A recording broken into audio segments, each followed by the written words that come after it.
হাথুরের ওপর বেজায় চটেছে পাপন। তবে কি সালাউদ্দিনই হচ্ছে জাতীয় দলের কোচ? হাথুরের বিরুদ্ধে যা ব্যবস্থা নিচ্ছে পাপন, এই নিয়ে বিস্তারিত জানতে হলে ভিডিওটি না টেনে শেষ পর্যন্ত দেখতে থাকুন। আর আপনি যদি আমাদের চ্যানেলে নতুন হয়ে থাকেন তাহলে এখনই সাবস্ক্রাইব করে রাখুন। আর ইতিমধ্যে সাবস্ক্রাইব করে থাকলে আপনাকে অসংখ্য ধন্যবাদ। বাংলাদেশ প্রিমিয়ার লিগ বিপিএল কে সার্কাস লিগ বলায় বেজায় খেপেছে বিসিবি বস পাপন। গত 2 দিন আগেই হাথুরে সিং ক্রিক ইনফোকে দেওয়া এক ইন্টারভিউতে বলেন, বিপিএল নাকি সার্কাস লিগ, এই লিগের খেলা দেখলে তার রাগ হয়, মাঝে মাঝে তিনি টিভি অফ করে চলে যান। আর এতেই খেপেছে বস পাপন। গতকাল পাপন বলেন, হাথুরে আমাদের কেন্দ্রীয় চুক্তিভুক্ত খেলোয়াড়, ওই আমাদের টাকায় চলে।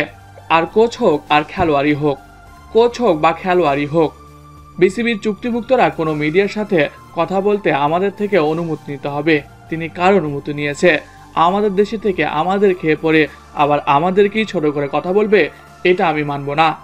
আমি ওনার সাথে কথা বলবো, কেন এমন কথা বলল, কোথায় থেকে সে এমন সাহস পায়? বিপিএলে দেশের বড় বড় তারকা সহ বিদেশ থেকে অনেক তারকা আসে খেলে, তারপরেও তার কাছে এটা সার্কাস লিগ লাগে? ওকে এর প্রশ্নের জবাব দিতে হবে। সে অনেকবার বেড়ে গেছে, এখন তো দেখছি মাথায় উঠে বসেছে। সে আমাদের দেশে থেকে আমাদেরকেই ছোট করে কথা বলে, এটা আমি বঙ্গবন্ধু সৈনিক হিসেবে মানতে পারবো না। সাংবাদিকের এক প্রশ্ন জবাবে তিনি বলেন, সালাউদ্দিনকে আমরা অনেক আগে থেকে ভেবে রেখেছি।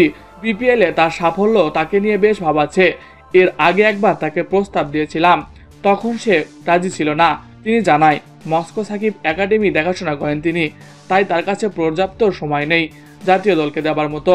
কিন্তু বিপিএল শেষে তার সঙ্গে আমরা আবার কথা বলবো। সে চাইলে আমরা তাকে হেড কোচ বানাবো, হাতুরেকে বিদায় করে দেব। তো প্রিয় দর্শক, কে কে চান হাতুরের বিদায় হোক, সালাউদ্দিনকে হেড কোচ করানো হোক, কমেন্ট করে জানিয়ে দিন। এছাড়াও খেলাধুলার সকল আপডেট সবার আগে পেতে হলে আমাদের চ্যানেলটি সাবস্ক্রাইব করতে ভুলবেন না। ধন্যবাদ সবাইকে।